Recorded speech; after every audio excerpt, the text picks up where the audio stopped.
Salut Nicolas, Salut Michael, comment tu vas aujourd'hui? et ça va et toi? Moi ça va, il fait beau, donc j'ai le sourire. Il fait beau chez toi? Ouais, c'est pas mal.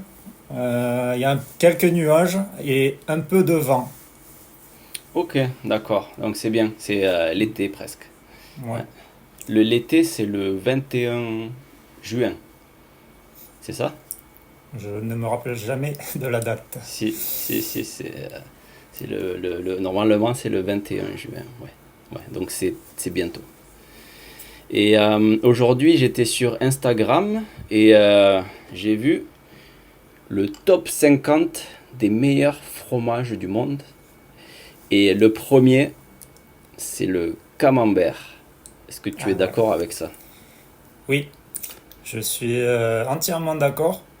C'était mon fromage préféré quand j'étais petit. Ah, quand j'étais petit, j'aimais le camembert, mais aussi le bleu. Mais pas le bleu sec, un bleu un peu souple, fondant. Hmm. Hmm. D'ailleurs, il y a un camembert qui s'appelle le petit. Oui, le camembert, le petit, il est excellent, ouais. C'est vrai, c'est vrai. En deuxième, il y a un fromage italien, le Parma- Parmigiano Reggiano. Ouais, italien, hein, Hmm. c'est pas. Après, en français, Ouais. en 3, le comté. Le comté, c'est bon. Ah, bah oui, oui, le comté, Ah oui, exceptionnel. après, en 4, il y a un italien. Hein. C'est quoi le quatrième? Le mozzarella di bufala. Ah, mozzarella, si, quand même, c'est pas mal. Ouais, C'est pas mal. allez, on l'accorde. En 5, un Suisse, l'emmental. Ouais. Ça n'a pas trop de goût, hein. C'est bon, l'emmental. Ouais, ils ont copié le comté, je crois, avec les mentales. Ah, d'accord. Ensuite, il y a le brie. Ah, le brie en français. Et le roquefort. Le roquefort, il est vraiment spécial. C'est, il est puissant. Ouais. Est-ce que tu aimes le roquefort? Ouais, ouais, je trouve ça très bon. Hmm. Et tu sais que j'ai un objectif, c'est filmer un vlog dans les caves de Roquefort. Je pense que ça Ah, serait bien. Et c'est pas ouais, trop loin de chez ma mère. ouais. Donc, Et il y a beaucoup de gens qui n'aiment pas le roquefort à cause hmm. du bleu, des champignons. C'est de la moisissure en fait. Ouais, c'est comme du. Je crois que c'est comme du pain qu'ils mettent à l'intérieur ou de la levure. Et ce pain moisit et ça fait le bleu. Ça fait des sortes de champignons. Ouais. Et c'est plutôt fort. Donc souvent les étrangers qui visitent la France, quand ils goûtent le roquefort, ils n'aiment pas trop. Et je peux comprendre parce que c'est très très fort. Mais nous, on en mange depuis qu'on est tout petit, peut-être 3 ans, qu'on a 3 ans, 2 ans. Donc on est habitué. Voilà. Et je pense aussi aux Suisses qui ont le gruyère, qui est quand même un très bon fromage. Le gruyère, oui, qui était. Tu te rappelles, on était allé dans la ville de Gruyère. Ouais. Aussi une ville ou une région? C'est un village et il y a Hmm. aussi un château. Euh, Peut-être que tu as raison, c'est peut-être le nom d'une région même.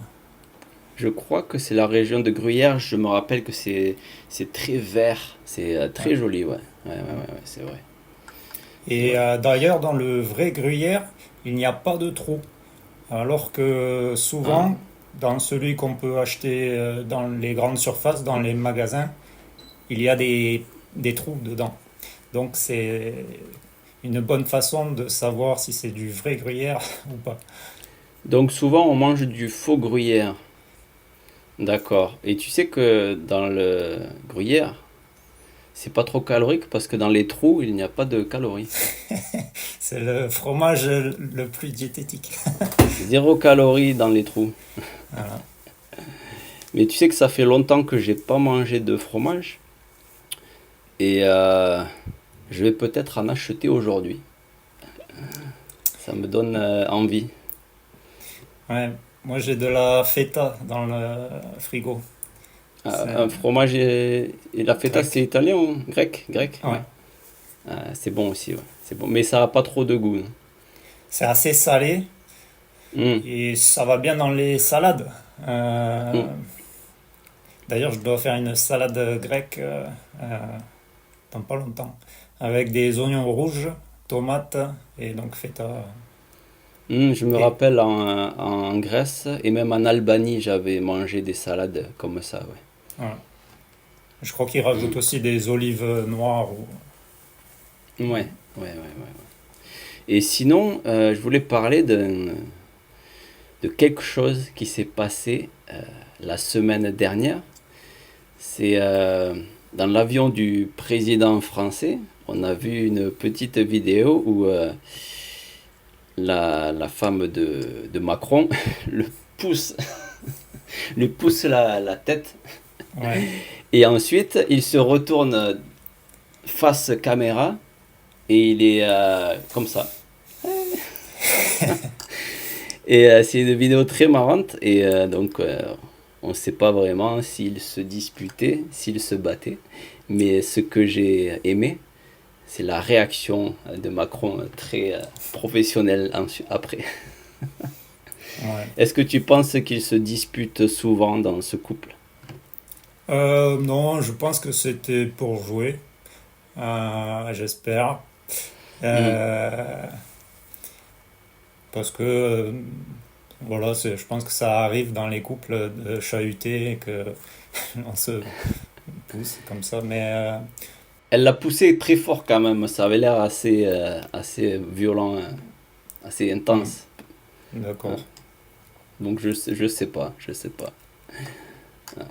Certains disent que la femme du président est un homme, en fait, donc s'il faut, il se chamaillait, il se battait. Hmm. Mais c'était assez marrant, oui, ça, c'était dans tous les réseaux sociaux, dans les journaux, voilà. Ouais, c'est compliqué la vie de président. Euh, le moindre, moindre, Il n'y a pas de vie privée, ouais. voilà, c'est que tout est Hein. interprété. Et sinon, toi, aujourd'hui, qu'est-ce que tu vas faire? Je ne vais pas aller au sport aujourd'hui.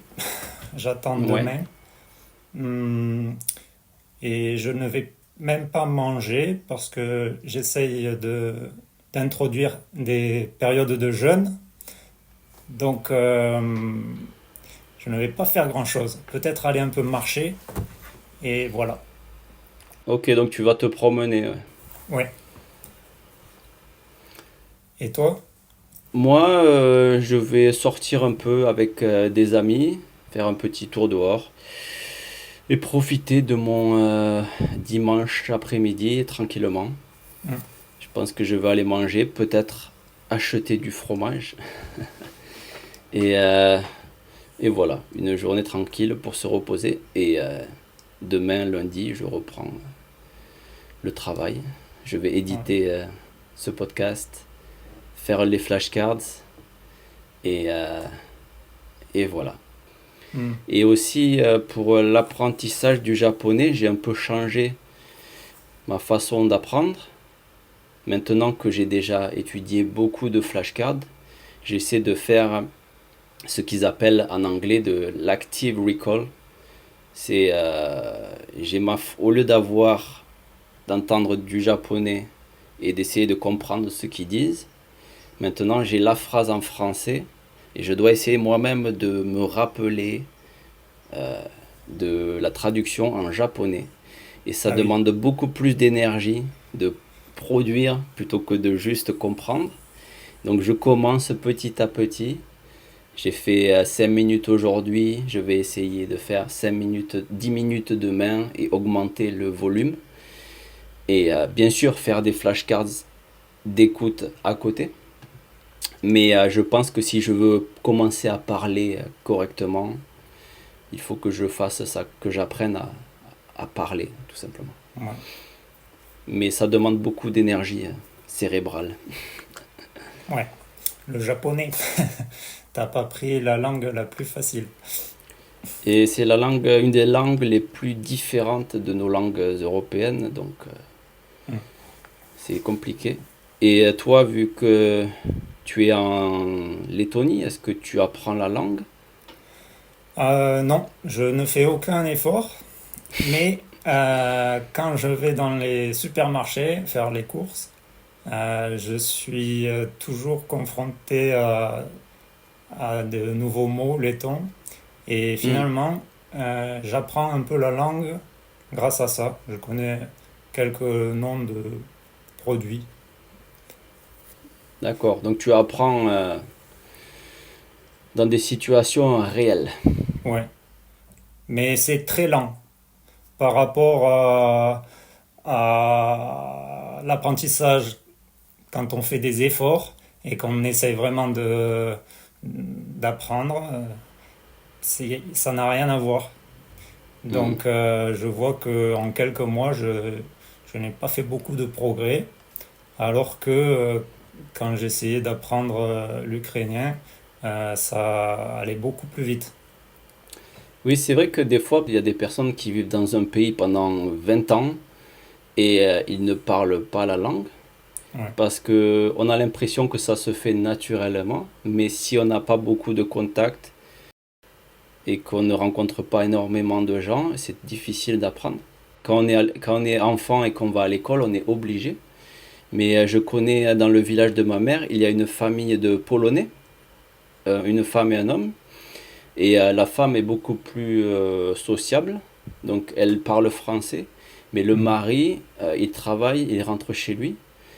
Et ça fait peut-être 20 ans qu'ils sont en France. Et il comprend, mais il a beaucoup de mal à parler.